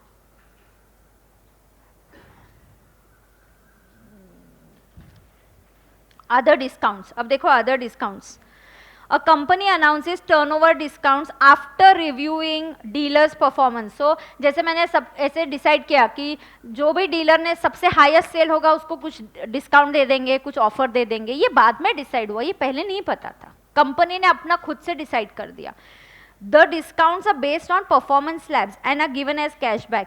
As these discounts were not known at the time of supply, they will not be deducted. मतलब इनको डिडक्ट करना अलाउड नहीं है, that is they will be included. इनको टैक्सेबल वैल्यू में इंक्लूड करना पड़ेगा और फिर जीएसटी निकालना पड़ेगा। मतलब पता है ऐसे जो डिस्काउंट्स होते हैं ना, सपोज सुनो 1 लाख बिल पे तो होते नहीं है, 18,000 और आपने उसको 1,000 का डिस्काउंट दे दिया, वो देते वक्त आपको कितना पेमेंट करेगा? 1 लाख गुड्स का, 18,000 जीएसटी का और 1,000 डिस्काउंट का। तो वो पेमेंट कितना करेगा बताओ मुझे? 99 + 18 1,17,000। ये जीएसटी का अमाउंट नहीं बदलेगा, भले डिस्काउंट दे दिया। क्यों? क्योंकि ये डिस्काउंट टैक्सेबल वैल्यू से माइनस करना अलाउड है नहीं, इसलिए तुम्हारा जीएसटी कैलकुलेट होगा बेस प्राइस 1 लाख पे और 18,000 ही जीएसटी बचेगा। अब पांडु को आईटीसी रिवर्स करने की जरूरत नहीं है, जीएसटी उतना ही रहने वाला है, उसके अकाउंटेंट को रिवर्स करने की जरूरत नहीं है, जीएसटी उतना ही रहने वाला है। फिर से ओके फिर से मैंने 1 लाख का बिल भेजा, 18,000 का जीएसटी लगा दिया, बिल 1,18,000 का गया। फिर मैंने उसको फ़ोन करके एकदम एंड ऑफ द ईयर दिसंबर में बोला हमने न्यू ईयर का एक ये निकाला है इंसेंटिव, जो भी डीलर ने सबसे हाईएस्ट सेल किया रहेगा उसको डिस्काउंट मिलेगा 1,000 रुपये, जो भी 10% जो भी डिस्काउंट मिलने वाला है। बोलता है ठीक है great. Did you know this discount earlier? ये डिस्काउंट टैक्सेबल वैल्यू से माइनस नहीं होगा। तो पांडु बोलेगा मैं बिल का में कुछ चेंज है क्या? नहीं, सिर्फ तुम 1,000 रुपये डिस्काउंट का माइनस कर दो, जीएसटी का अमाउंट 18,000 ही रहेगा। क्यों? बिकॉज ये 1,000 रुपीज़ का डिस्काउंट टैक्सेबल वैल्यू से माइनस करना अलाउड नहीं है, तो हमारे जीएसटी के अमाउंट में कोई चेंज नहीं हुआ। 18,000 का GST will remain as 18,000 and I will also pay to government 18, he will take set off 18। ठीक है, डोंट वरी, ये डिस्काउंट वाला पार्ट फिर से एक बार कल रिवाइज कर दूंगी। अभी क्या करूंगी सुनो, अभी ये सर्कुलर्स है, ये इसमें से कुछ सर्कुलर्स मुझे अभी नहीं डिस्कस करने, मैं आपके साथ प्रॉब्लम के बाद करूंगी। 2 ही पेजेस है ना सर्कुलर के, ये नहीं मैं डिस्कस करूंगी। 2 पेजेस के सर्कुलर है, वो मैं प्रॉब्लम के बाद करूंगी। अब सुनो, रिलेटेड पर्सन्स की डेफिनेशन देखो। हमने क्या बोला? ट्रांजैक्शन किस में होना चाहिए? अनरिलेटेड। हाँ, सच पर्सन्स आर ऑफिसर्स और directors in one another's businesses. Such persons are legally recognized, same GST में जो हमने सीखा है। Such persons are either employer employee, Directly, indirectly, they own or control, or they are holding 25% or more equity shares. Common directors, they are legally partners. एक दूसरे के businesses में they are partners. उनकी firm है, they are legally recognized as partners. Then they too become related persons. Employer employee are also related persons. They directly, indirectly own or control 25% or more of each other's voting rights. One of them controls the other directly or indirectly. Both of them are directly or indirectly controlled by third party. A limited, B limited. इनको control करने वाली है AB limited. So is it controlling both? Yes. Then A limited and B limited will become related persons. Together they directly control a third party. So A limited controls C limited and B limited also controls C limited. फिर भी दोनों related बन जाएंगे. Either दोनों को control करने वाला common है या दोनों मिलके एक person को control करते, आप दोनों बन जाओगे related persons. Persons who are associated in the business of one another, कि आप एक दूसरे के sole agent हो, sole distributor हो, तो आप related person बन जाते हो.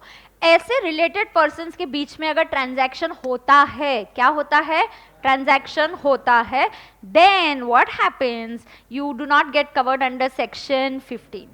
You do not get covered under section 15. अब सुनो, वो 15(3) का डिस्काउंट कंप्लीट कर देते और प्रॉब्लम सॉल्व करेंगे. सर्कुलर वाला पार्ट में कल करूंगी, प्रॉब्लम करेंगे अभी थोड़ा. ओहो मत करो और आहा मत करो और कुछ भी मत करो. प्रॉब्लम करेंगे मतलब करेंगे, तुम्हारे पास चॉइस नहीं है. हाँ चलो जल्दी करो. हाँ है ना. हाँ कल रात को लेट नाइट रिपोर्ट आया, is out of dengue now. कल से ही start going to school also. My son is all good. हाँ ठीक है, कल मैं कल अरेंज कर पाई तो कल, नहीं तो ट्यूसडे को करूँगी. हाँ ठीक है, सैंडविच मंगाती हूँ. हाँ ठीक है, चलेगा चलेगा. कुछ तो मंगाती हूँ मैं. मंडे कल कैसे फर्स्ट डे मेरा ऑफिस की, मैं I will go after many days, so let me organise and do all that. Tuesday I will give you all. या मैं जिस दिन, एक मिनट सुनो ना, जिस दिन मैं एक्स्ट्रा क्लास शाम को ले रही हूँ ना, मुझे मिल जाएगा, उस दिन पार्टी दूंगी. ट्यूसडे, वेडनेसडे, थर्सडे में से एक दिन मैं एक्स्ट्रा लेने वाली हूँ ना, 7 बजे तक.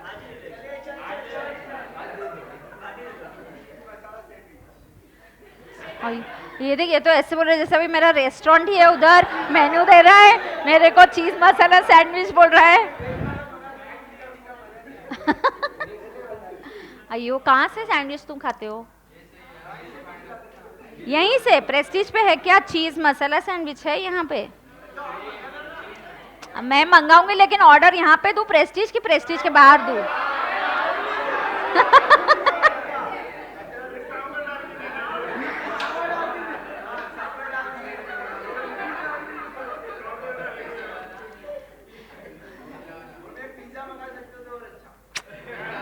अब है ना, मेनू कार्ड ही भेज दो मुझे पूरा तुम, मैं सब मंगा के देती हूँ. अच्छा ठीक है, अभी पार्टी दूंगी अगले हफ्ते पक्का, ये फिक्स्ड हो गया. अरे मंडे टू फ्राइडे में दूंगी, अगले हफ्ते मतलब Monday to Friday. I will choose that day preferably जिस दिन अपना क्लास एक्स्ट्रा होता है ना, तो फिर हम स्नैक्स वैक्स भी मंगा के टाइम पास भी हो जाता है और एक्स्ट्रा क्लास भी हो जाता है, तो दोनों काम हो जाते हैं. अरे ठीक है, मंडे नहीं, ट्यूसडे टू फ्राइडे में पक्का ये वीक में पार्टी. अब तुम लिखो, चलो. कैसे बच्चे आजकल देखो कितना उनको ये देना पड़ता है. चलो चलो लिखो. परक्विजिट्स इंसेंटिव देना पड़ रहा है, कैसे? चलो चलो, क्लास के आखिरी के कुछ ही दिन बचे हैं. क्या बना रहा है वो? मेनू बना रहे. चलो रे, ए लिखो, चलो. डिस्काउंट,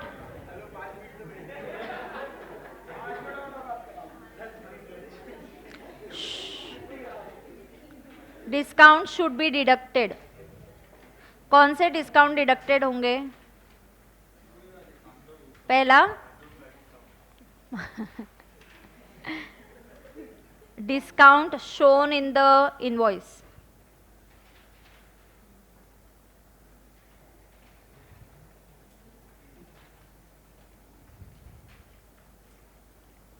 पहला कौन सा, discount shown in the invoice.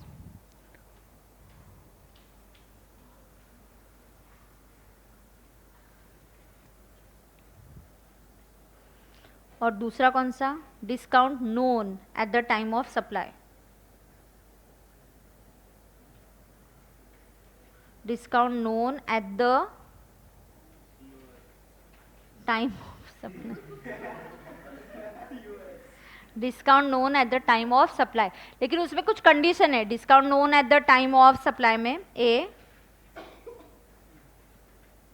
It is known at the time of supply,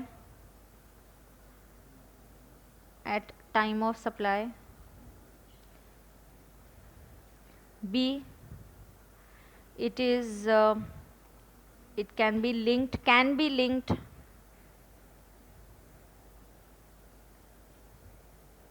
invoice wise, can be linked bill to bill आपका लिंकिंग होना चाहिए। And C, proportionate ITC reversed by whom?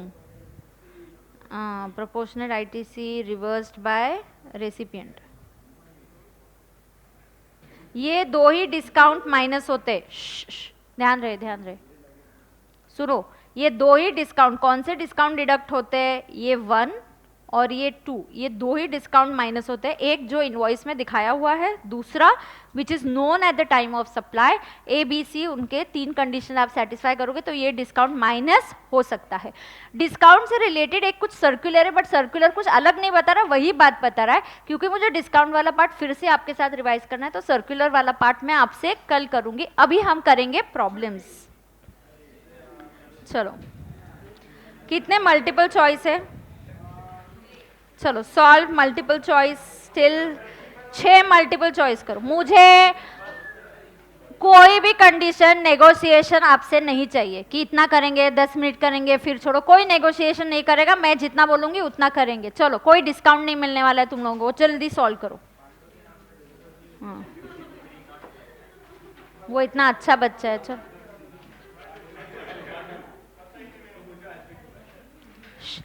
लिखो रे जल्दी, बहुत हो गया, लिखो ना। क्या मल्टीपल चॉइस सॉल्व करो।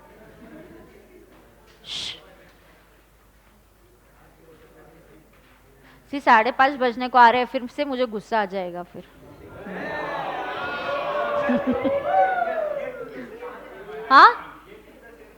हाँ चलो जा, सेफ जोन अभी करो, चलो चुपचाप।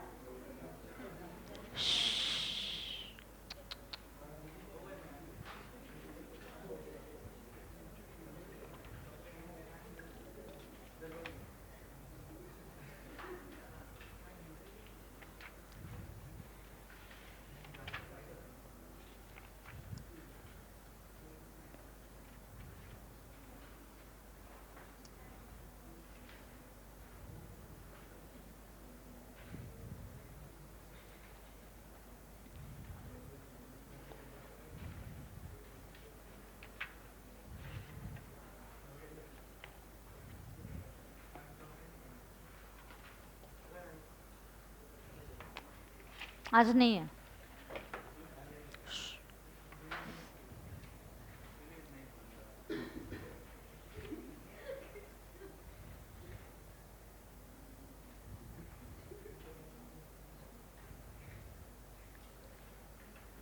Okay, ready?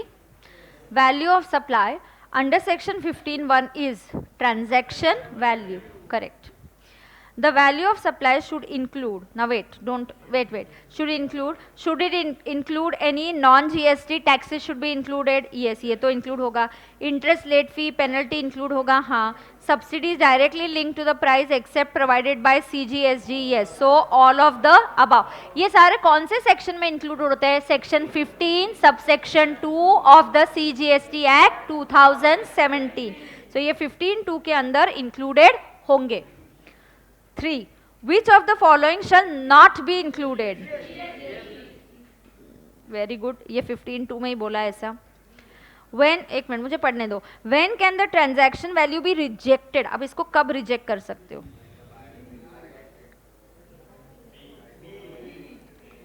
B?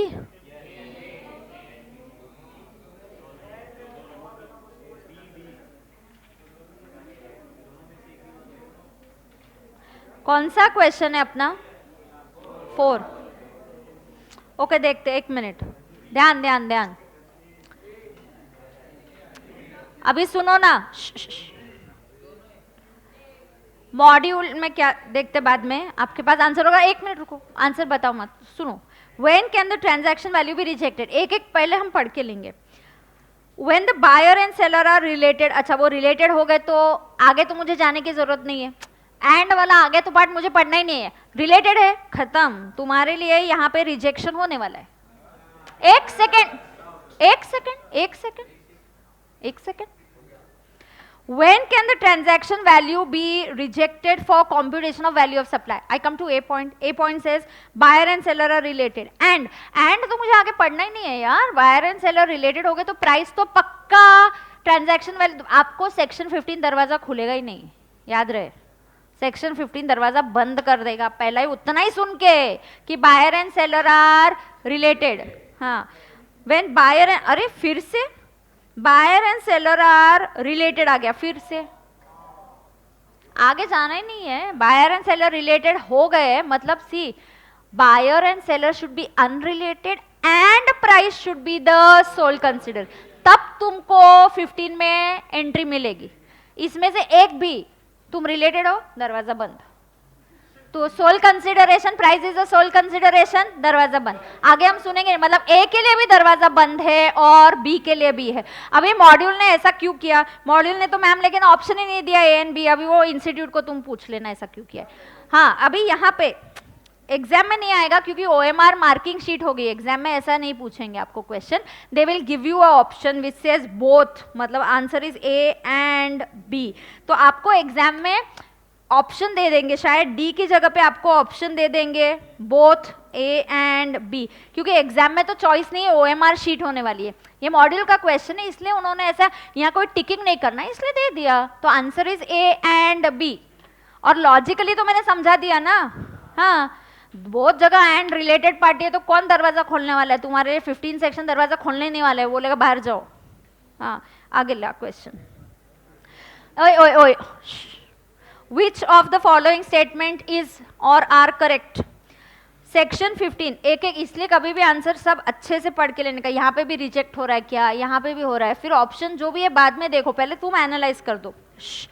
Section 15 of the CGST Act prescribes different provisions for valuation of goods and services? No, ये तो नहीं है correct. CGST Act and IGST Act have different provisions for valuation? No, जो CGST Act के valuation provisions है वही IGST में भी है, ये भी incorrect है। Section 15 of the CGST Act prescribes the same set of provisions for valuation of goods and services. Yes, so the answer is C, correct. Discount given. Discount given after supply. After supply is deducted from the value of supply if such discounts are given as per the agreement entered at or before the supply. पता था, हाँ. Such discount is linked to the relevant invoice, बरोबर. Proportionate ITC is reversed by the recipient, बरोबर. So it is all of the above. All of the above. ये तुमको 1 minute, वो कुछ questions थे ना यहाँ पे, कहाँ गए वो? ऊपर है, ऊपर। हाँ, क्वेश्चन 11 सॉल्व करेंगे अभी हम। Black and white private limited 11 and 12 हम सॉल्व करने वाले हैं। आई am solving question 11 and 12 and if I feel I'll solve some more. Yes, so please start reading question number 11. All right? जो भी है, मेरे रूल, मेरा क्लास खत्म नहीं होता तब तक I am the boss, I will decide what I have to do. So right, start reading the question. हाँ, क्वेश्चन पढ़ो जल्दी से।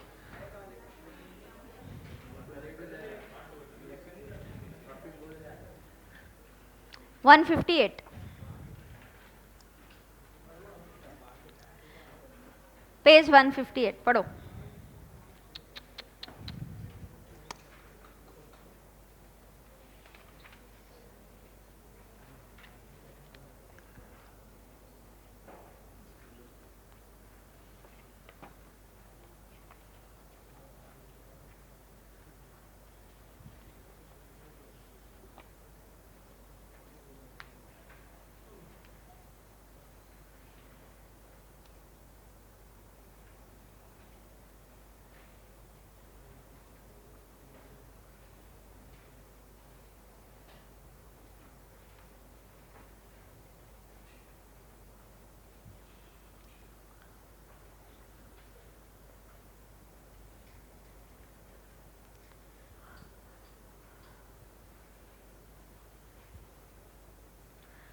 पढ़ा क्वेश्चन 1? चलो कैलसी पे करो। सही आंसर जो देगा 2-3 चॉकलेट्स हैं यहाँ पे लेके जाना।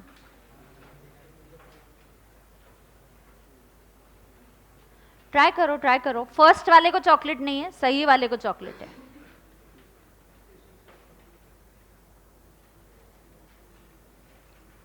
अमाउंट बोल रहा है क्या? 56, I don't know, I note down but I have the answer. 56 840 पे तू बोल रहा है कि टैक्स लगाएंगे जीएसटी का। हाँ मतलब this is the taxable value you are saying. 54, एक मिनट, अलग अलग अमाउंट। 54, हाँ बता बता तेरा क्या है? एक 57, एक, अरे रुक एक मिनट, 57,000 के बाद। हाँ तू बोल अभी तेरा। 830, ओके। अयो 880, हाँ ओके। 57, ओके आगे। जिसका आंसर नहीं है वो हाथ ऊपर उठाएगा, जो नहीं है, जो है तो है यहाँ पे ना, वो तो है आपका। हाँ बोलो। 58,000, यस। एक एक हाथ ऊपर उठा के बोलो ऐसे अमाउंट। हाँ बोलो। 55 750, ओके। 55,000, सॉरी 56 है ना, मन से नहीं बोल रहे ना, अमाउंट्स आ रहे हैं ना, ऐसे कैलकुलेट करो। एक क्वेश्चन एक आंसर अनेक। 54 880, आगे है ऑलरेडी। हाँ ठीक है ना, है तो मत, फिर मैं शो ऑफ हैंड्स करने को बोलूंगी, रुको ना, शो ऑफ हैंड्स कराऊंगी रे। आ गए के सारे ऑप्शंस तो करूँ शो ऑफ हैंड्स। चलो 56 840 वाले बच्चे हाथ ऊपर उठाओ, ओके। चलो चलो 54 880 वाले हाथ ऊपर उठाओ जल्दी। 54 880। 57,000 वाले बच्चे हाथ ऊपर उठाओ, ओके। 58,000 वाले बच्चे, ओके। 55 750, ओके। 55,000 तूने अभी उठा, अच्छा ठीक है। 56 960, okay and okay that's it. So 54 880 वाले कौन है, हाथ ऊपर उठाओ। हाँ फिर 58,000 वाले, हाँ हाँ हाँ हाँ, मैं नहीं बोल रही करेक्ट है, मुझे नहीं पता कौन सा करेक्ट है, मैं तो देख रही हूँ, अंदाजा लगा रही हूँ फिर से। 58 वाला कौन है? 2 है, ओके। 57 वाले कौन है? आ जाओ चॉकलेट लेने। अब हाथ उठाने वाले कौन है और आ रहे कितने हैं? हाँ आ जाओ, ये लो मेलोडी। वो बैग निकाल के देना मुझे यहाँ से। प्रतीक दे तो जरा बैग, बैग मेरे हाथ में दे। हाँ तुमको क्या चाहिए? मेलोडी के अल्पेनलिबे चाहिए? कैडबरी नहीं है।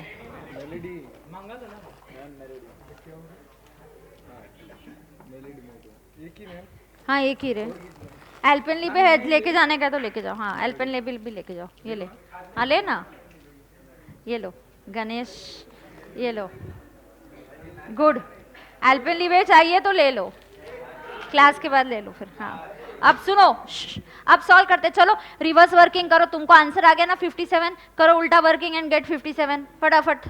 चलो आ गया, चलो सॉल्व करते हैं। अभी लिखो, नोटबुक में लिखेंगे dear students, boys and girls, let's write down.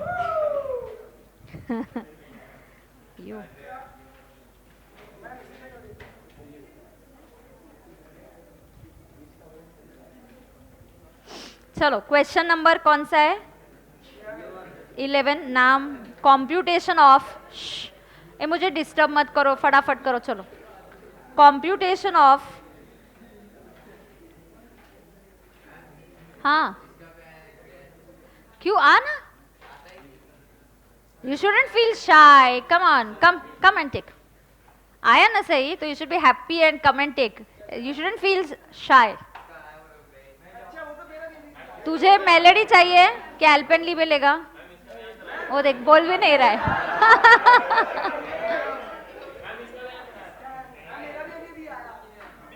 हाँ ठीक है, तेरे से मैं 2 चॉकलेट दे देना मुझे, है ना। हाँ चलो computation of taxable value, computation of taxable value of supply.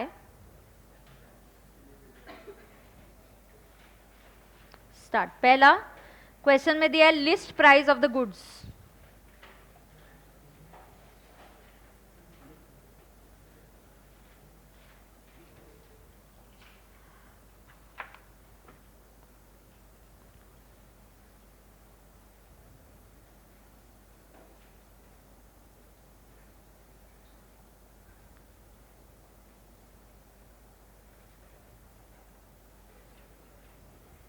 List price कितना है?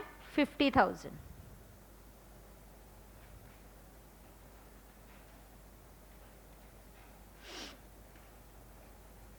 आगे क्या दिया है? Tax levied by municipal authorities. तो टैक्स को क्या करने का, क्या बोला है? Other than GST the taxes have to be included in the taxable value. So write down add tax levied by municipal authority.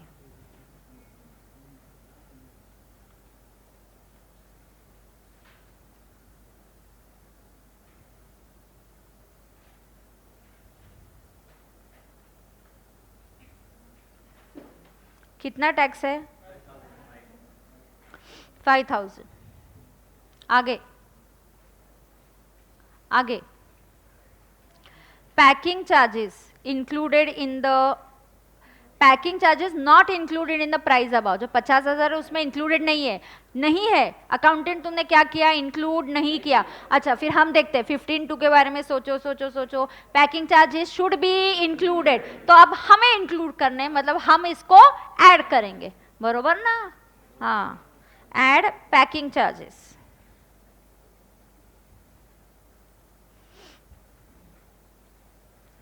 Packing charges to be included. Actually ना यहाँ पे डिटेल में लिख देते, packing charges to be included as per section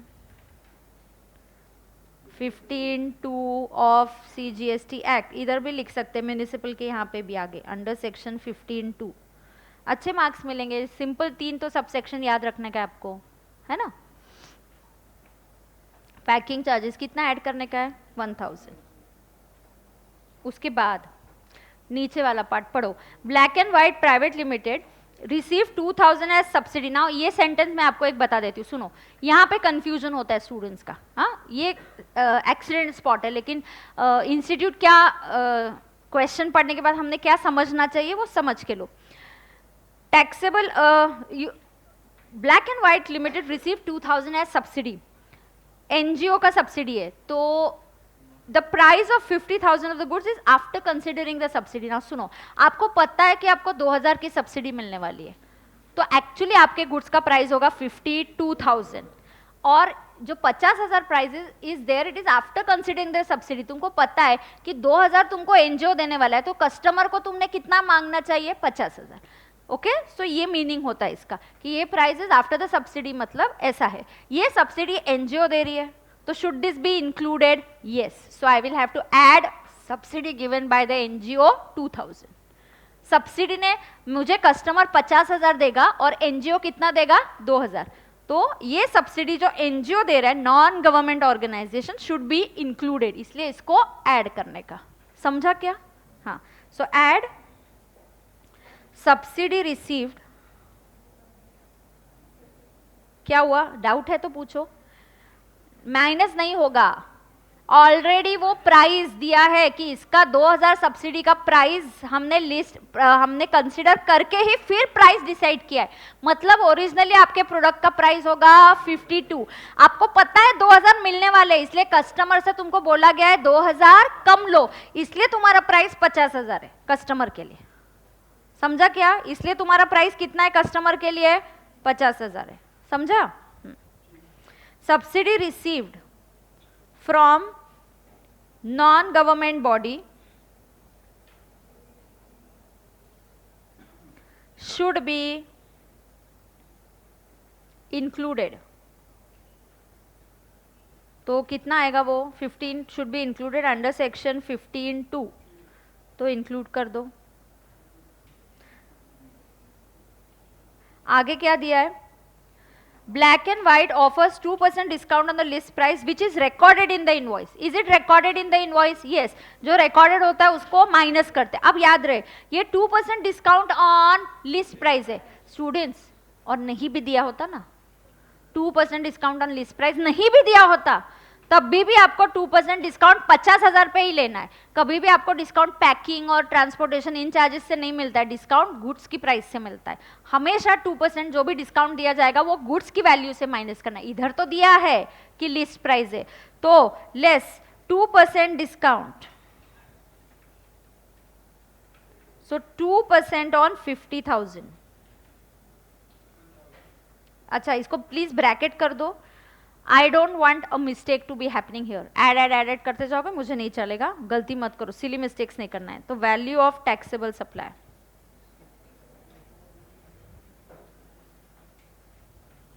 57,000 बरोबर है क्या?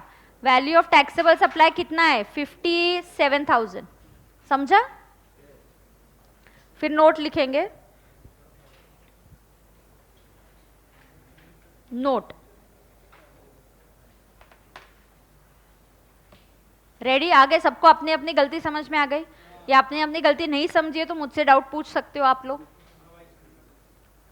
हाँ, सबको अपनी अपनी गलती समझ में आ गई है? हाँ ओके. अब नोट लिखो.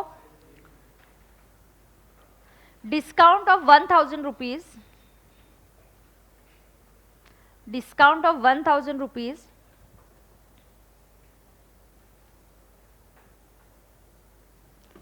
discount of 1,000 rupees is deducted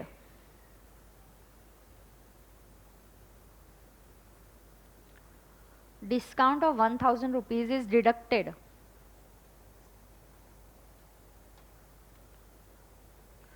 discount of 1,000 rupees is deducted because the same was recorded in the invoice. Same was recorded in the invoice. Same was recorded in the invoice. This is as per section.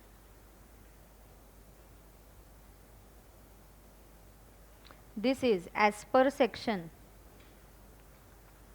15(3). Discount है ना. This is as per section 15(3). This is as per section 15(3). Is that clear to everybody? Yes? Okay. तो ये आपने note कर दिया? ठीक है. Yes बोलो. हाँ बोल. वैसे ही होता है. I will not give you discount on packing charges. Taxes municipal government ने टैक्स दिया उस पर डिस्काउंट दूंगी क्या? नहीं. सब्सिडी नहीं. तो लिस्ट प्राइस पे ऑफर करते हैं. मतलब कस्टमर को नहीं पता है मुझे सब्सिडी कितनी मिल रही है. कस्टमर को पता है कि वो 50 दे रहा है, उसमें से तुम डिस्काउंट लो. सामने वाले को डिस्काउंट नहीं दिया मैंने. सब्सिडी मुझे 2,000 ही मिली है, उधर डिस्काउंट नहीं मिला है. उधर मैंने डिस्काउंट नहीं दिया है, डिस्काउंट तुमको दिया है. तुमसे 50 की जगह पे -1,000 करके 49 लिया है. सब्सिडी मिलते वक्त 2,000 ही मिली है, तो वो क्यों माइनस करूँ उसका डिस्काउंट? एनजीओ ने तो 2,000 ही दिया ना. हाँ. Did you get this? Everybody? Yes? Okay, so then I'll stop here. Yes, I'll stop here. I'll continue tomorrow.